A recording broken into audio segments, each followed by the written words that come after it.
আসসালামু আলাইকুম প্রিয় শিক্ষার্থীরা, আশা করি সবাই ভালো আছো। SMU কোচিং সেন্টার থেকে আমি শাকিল স্যার। আজকে পৌরনীতি ও সুশাসন বিষয়ের পৌরনীতি ও সুশাসন পরিচিতি, তারপরে পৌরনীতির ধারণা সম্পর্কে কি আমরা আজকে নেব। সর্বপ্রথম পৌরনীতি ও সুশাসনটা কি এটা আমরা জেনে নেই। তাহলে মানুষ সামাজিক জীব, মানুষ স্বভাবতই নিঃসঙ্গ বসবাস করতে পারে না। জন্ম থেকে মৃত্যু পর্যন্ত মানুষ আপনজন নিয়ে থাকতে চায়। হ্যাঁ, আমরা সামাজিক জীব হিসেবে আমরা পরিবারে ছেলে মেয়ে, তারপরে বাবা মা, আত্মীয় স্বজন সবাইকে নিয়েই কিন্তু কি আমরা বসবাস করতে চাই, যেটা জন্ম থেকে মৃত্যু পর্যন্ত। আর এই সকল বিষয়ে আমাদের রাষ্ট্রবিজ্ঞানের যিনি জনক অর্থাৎ এরিস্টটল, তিনি বলেছেন মানুষ স্বভাবতই সামাজিক ও রাজনৈতিক জীব, এবং যে সমাজে বসবাস করে না সে হয়তো দেবতা, না হয় পশু। অর্থাৎ দেবতা এবং পশুদের কিন্তু কোনো সমাজ নেই।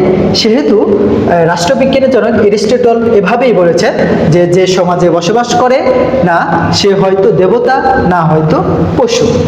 সেহেতু আমরা পৌরনীতির সংজ্ঞা হিসেবে বলতে পারি যে নাগরিক জীবনের প্রত্যেকটি দিক নিয়ে যে শাস্ত্র বৃহৎ আলোচনা করে তাই হলো কি পৌরনীতি। অর্থাৎ নাগরিকের তার রাষ্ট্রীয়, তার সামাজিক, তার পরিবার সকল বিষয় নিয়ে যে শাস্ত্রতে আলোচনা করে সেটাই হলো কি পৌরনীতি। এখন আমরা আসি পৌরনীতির ধারণা। তাহলে পৌরনীতি ইংরেজি শব্দ হলো সিভিক্স, আর এই সিভিক্স শব্দটা দুটি ল্যাটিন শব্দ সিভিস এবং সিভিটাস শব্দ থেকে এসেছে।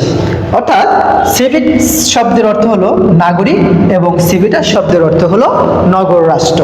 অর্থাৎ গ্রিসে তখন কি ছোট ছোট রাষ্ট্র ছিল, আর এই ছোট ছোট রাষ্ট্রকে কেন্দ্র করে মূলত নগর রাষ্ট্র গড়ে উঠেছিল।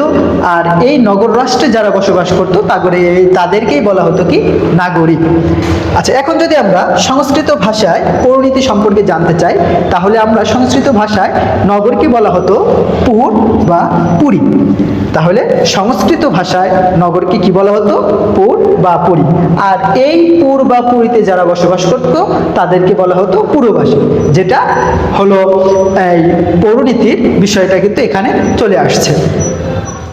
যাই হোক, আজকে তোমাদের পৌরনীতির যে পরিচিতি, অর্থাৎ পৌরনীতি ও সুশাসনের যে পরিচিতি এবং পৌরনীতির যে ধারণাটা, এটা আজকে আলোচনা করলাম। আশা করি সবাই বুঝতে পেরেছো।